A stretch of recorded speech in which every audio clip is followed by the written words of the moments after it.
Olá, tudo bem com vocês? Hoje, dia 320 da nossa leitura da palavra, nós vamos ler os capítulos 22 ao 24 do livro de Atos. Vamos à leitura? Capítulo 22. Paulo apresenta a sua defesa. Irmãos e pais, escutem agora o que tenho a dizer em minha defesa. Quando ouviram que Paulo lhes falava em língua hebraica, fizeram mais silêncio ainda. Paulo continuou: Eu sou judeu, nasci em Tarso da Cilícia, mas fui criado nesta cidade e aqui fui instruído aos pés de Gamaliel, segundo o rigor da lei de nossos antepassados, sendo zeloso para com Deus, assim como todos vocês o são no dia de hoje. Persegui este caminho até a morte, prendendo homens e mulheres e lançando-os na cadeia.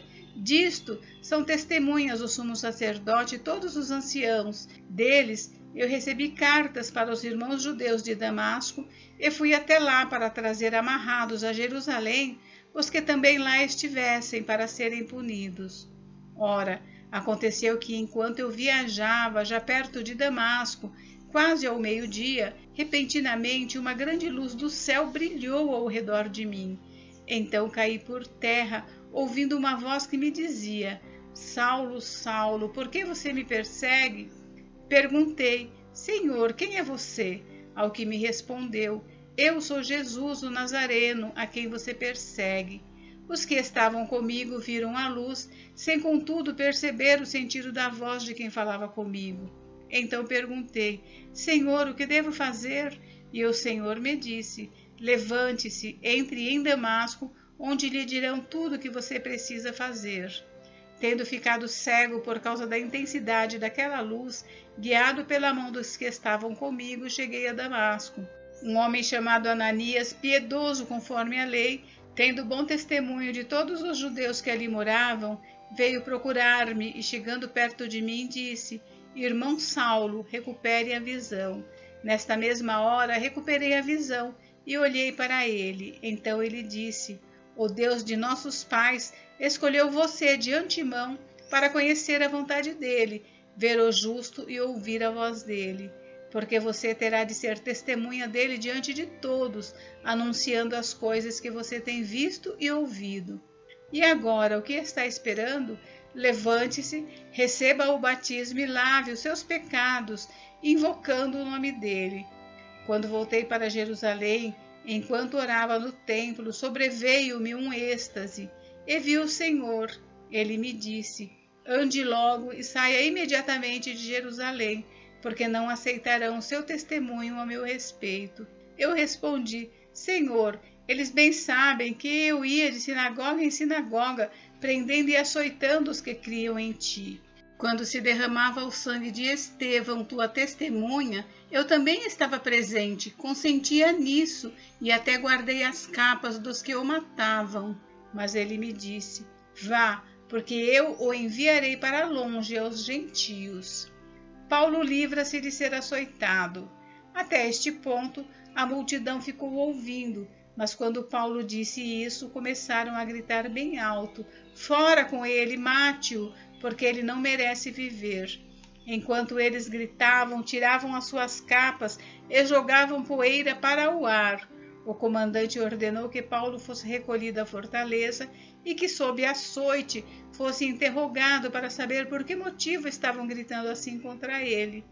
Quando o estavam amarrando com correias, Paulo perguntou ao centurião que ali estava: Será que vocês têm o direito de açoitar um cidadão romano sem que ele tenha sido condenado? Ouvindo isto, o centurião procurou o comandante e lhe disse: Que é isso que o senhor está prestes a fazer? Saiba que aquele homem é cidadão romano. Então, o comandante veio e perguntou a Paulo: Diga-me uma coisa, você é romano? Paulo respondeu: Sou. E o comandante disse: Eu tive de gastar muito dinheiro para conseguir essa cidadania. Ao que Paulo respondeu: Pois eu a tenho de nascença. Imediatamente se afastaram os que iam interrogá-lo com açoites. O próprio comandante ficou com medo quando soube que Paulo era romano, porque tinha mandado amarrá-lo. Paulo diante do Sinédrio. No dia seguinte, querendo certificar-se dos motivos por que Paulo vinha sendo acusado pelos judeus, o comandante os soltou e ordenou que se reunissem os principais sacerdotes e todo o sinédrio, e mandando trazer Paulo, apresentou-o diante deles. Capítulo 23. Paulo, fixando os olhos no sinédrio, disse: Meus irmãos, tenho vivido até o dia de hoje com a consciência limpa diante de Deus. Mas Ananias, o sumo sacerdote, mandou aos que estavam perto de Paulo que lhe batessem na boca. Então Paulo lhe disse: Deus há de ferir você, parede branqueada. Você está aí sentado para me julgar de acordo com a lei, e contra a lei ordena que eu seja agredido? Os que estavam ali perguntaram a Paulo: Você está insultando o sumo sacerdote de Deus? Paulo respondeu: Eu não sabia, irmãos, que ele é sumo sacerdote, porque está escrito: Não fale mal de uma autoridade do seu povo. Como Paulo sabia que uma parte do sinédrio se compunha de saduceus e outra de fariseus, exclamou: Irmãos, eu sou fariseu, filho de fariseus. Estou sendo julgado por causa da esperança e da ressurreição dos mortos. Ditas estas palavras, começou uma grande discussão entre fariseus e saduceus, e o sinédrio se dividiu. Pois os saduceus dizem que não há ressurreição, nem anjo, nem espírito, ao passo que os fariseus admitem todas essas coisas. Houve, porém, muita gritaria no sinédrio, e levantando-se alguns escribas que eram do partido dos fariseus, discutiam, dizendo: Não achamos neste homem mal algum, e se de fato algum espírito ou anjo falou com ele?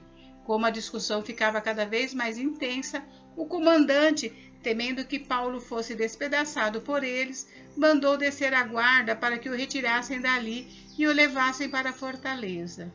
O Senhor aparece a Paulo. Na noite seguinte, o Senhor, pondo-se ao lado de Paulo, disse: Coragem, pois assim como você deu testemunho ao meu respeito em Jerusalém, é necessário que você testemunhe também em Roma.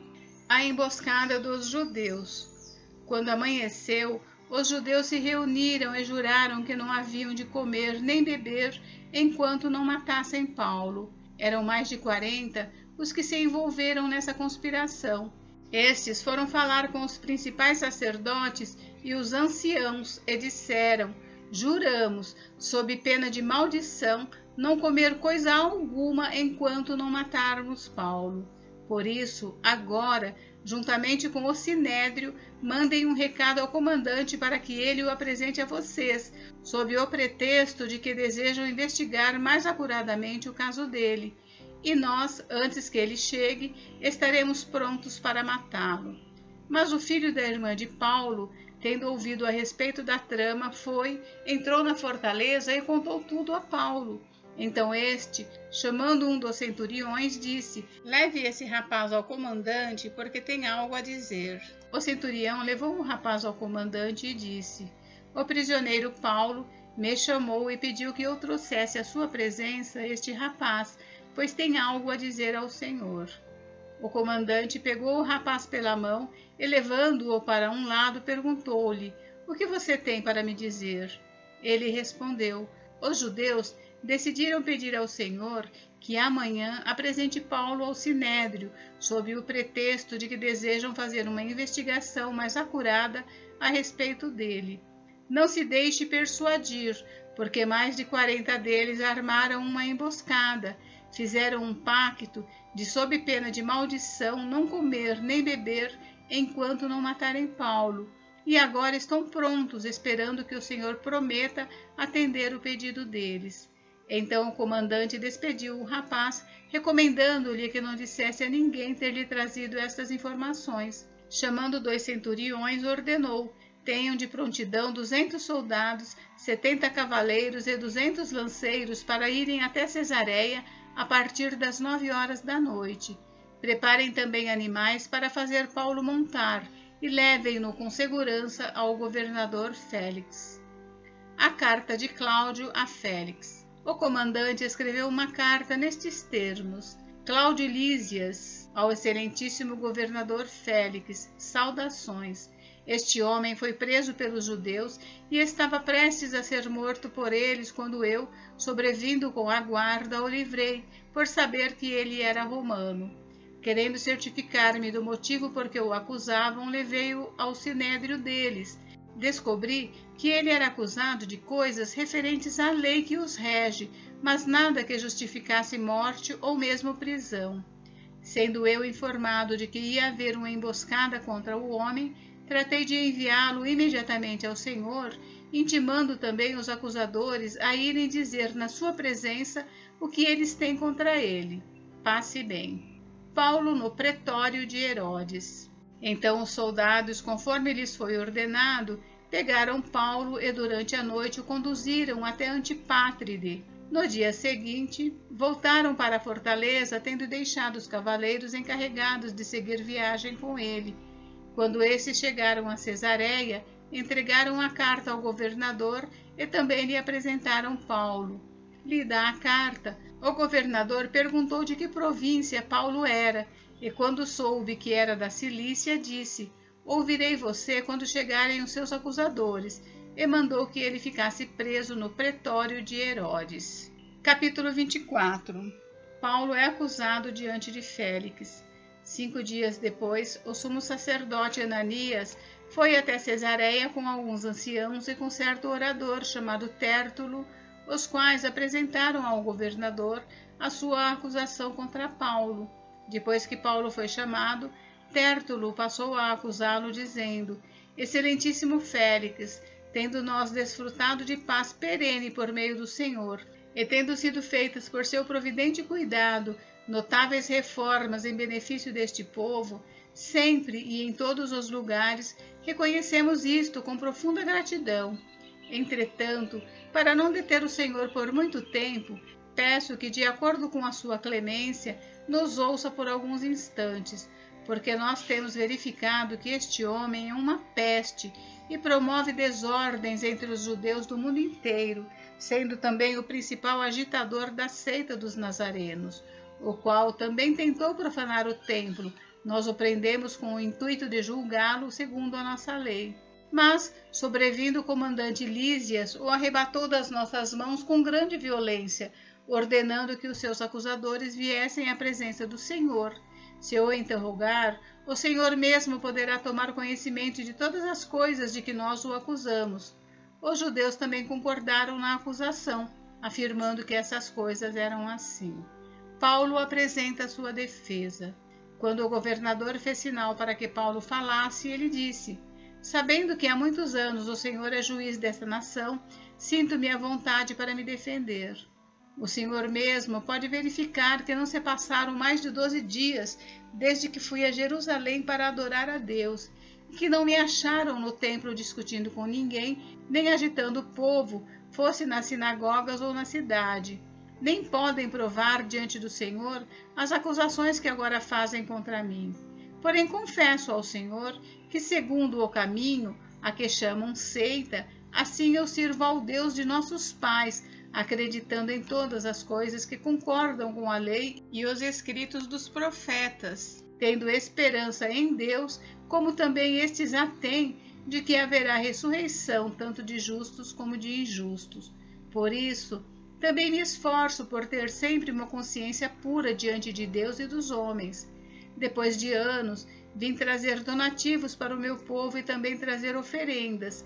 E foi nesta prática que alguns judeus da província da Ásia me encontraram, já purificado no templo, sem ajuntamento de povo e sem tumulto, os quais deviam comparecer diante do Senhor e fazer as acusações, se tivessem alguma coisa contra mim. Ou então, que estes homens que estão aqui digam que crime acharam em mim por ocasião do meu comparecimento diante do sinédrio.